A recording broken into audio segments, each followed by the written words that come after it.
YCP అధ్యక్షుడు జగన్ ఇవాళ party senior నేతలు ఎన్టీఆర్ జిల్లా వైసీపీ నేతలతో తాడేపల్లిలో సమావేశమయ్యారు. ఈ సమావేశంలో సజ్జల రామకృష్ణారెడ్డి, బొత్స సత్యనారాయణ, కారుమూరి, కురసాల కన్నబాబు తదితరులు పాల్గొన్నారు. ఈ సందర్భంగా జగన్ విజయవాడ వరద బాధితులకి ₹1 కోటి సహాయం ప్రకటించారు.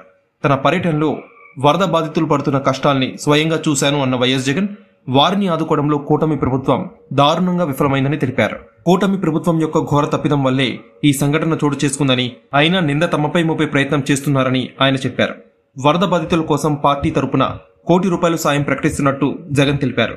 అది ఏ రూపంలో ఎలా ఇవ్వాలి అనేది పార్టీ నాయకులతో చర్చించి నిర్ణయం తీసుకుంటామని జగన్ తెలిపారు.